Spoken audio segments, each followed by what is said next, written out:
সত্যি আজ বুঝতে পারলাম, ছোটোবেলায় বড়দের মুখে গল্প শুনেছি, দাদু ঠাকুমা নয়, এমনি আরও বড় গুরুজনদের কাছে গল্প শুনেছি। কলকাতা হলো গোলকধাঁধা, সেটা গল্প শুনেছিলাম।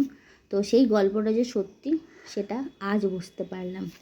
অনেক কবার কলকাতায় গেছি বিশেষ প্রয়োজনে। তো একবার যাওয়ার সময় দেখেছি এই রেস্টুরেন্টটা। আসার সময় আমি কিছুতেই চিনে উঠতে পারিনি, বেশ কয়েকবার গিয়েও আমি চিনে উঠতে পারিনি। আর কলকাতার শিয়ালদা স্টেশন থেকে নেবেই এই ধোসার দোকানটা দারুণ বিখ্যাত, সবাই অন্তত জানো, যারা যারা খেয়েছো তারা সবাই জানো, আর যারা না খেয়েছো তাদের জন্যই বলছি। এই ধোসা ভীষণ ভীষণ বিখ্যাত, আর খুবই মিষ্টি, খুবই সুন্দর ব্যবহার, স্বাদে গন্ধের তো কোনো তুলনা করাই যাবে না। যেটাই তুলনা করবো না সেটাই ভুল হবে। দাম অনুযায়ী জিনিসটা দেখেই পেট ভরে যাবে। তো ভীষণই খেতে খুব টেস্টি, এবং রেস্টুরেন্টের মানুষের ব্যবহারও খুব সুন্দর, রেস্টুরেন্টও ভীষণ ভীষণ সুন্দর। আমার তো ভীষণ ভালো লেগেছে। আর এই ধোসাটা খাবো বলে আমি কিন্তু রানাঘাটে কখনো ধোসা খাই না। আমি মনে করি যখন আমি কলকাতা যাব প্রয়োজনে, সেদিনই আমি সবার ফার্স্ট আগে ধোসা খাবো। আর এত সুন্দর ধোসা পেয়ে আমার ছেলে তো ভীষণ খুশি। দেখো, ও তো কোনো দিকেই তাকাচ্ছে, তো ইয়ামি ইয়ামি পেয়ে গেছে, মা ইয়ামি ইয়ামি। আর খুব শখ ছিল ছেলেকে এখান থেকে ধোসা খাবো। তো এই আশাতে কয়েকবার কলকাতা নিয়ে গেছি, বাট আমি ব্যর্থ হয়েছিলাম, পারিনি। কিন্তু এবার আমি ট্রাই করে গেছি, মানে একদম চিন্তা ভাবনা করে গেছি আমি ধোসা দোকান খুঁজে বের করবো। তো অনেক রোদ ছিল, সেই দিনও রোদ ছিল, প্রতিদিনই রোদ, এত বৃষ্টির মাঝখানে রোদ, আমি ধোসার দোকান তবুও খুঁজে খুঁজে বের করেছি এবং ধোসা খেয়েছি। আর তোমরা যারা যারা আমার মতো ধোসার লাভার আছো, ধোসা খেতে ভালোবাসো, সেটা কিন্তু অবশ্যই কমেন্ট করে জানিও। দেখো, ধোসা কিন্তু আমার মতো লম্বা, কি বলো?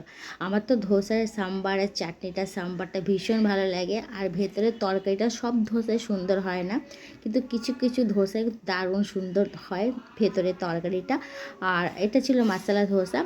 আর এই মশলা ধোসা কিন্তু, এই ধোসার তরকারিটা ভীষণ টেস্টি ছিল। কিন্তু এত বড় ধোসা কিন্তু আমি একা খেতে পারিনি, এবং আমি দই বড়া খাবো বলে এত বড় ধোসাটা পুরোপুরি খাইনি। আমার সমান যদি এত বড় একটা ধোসা আমি খেয়ে নিই, তাহলে দই বড়াটা খাবো কী করে? এখানে দই বড়া, ধোসা, ইডলি দারুণ টেস্টি। আমি খাচ্ছি আর বাড়িতে এসে এডিটিং করছি, এখনও আমার জিভ দিয়ে জানো তো জল বেরোচ্ছে।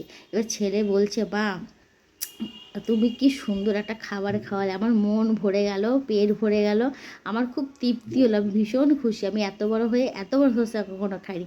আর সত্যি এই ধোসাটার দাম মাত্র কত জানো তো? 80 টাকা। 80 টাকার ধোসা, সত্যি 80 টাকার মতো।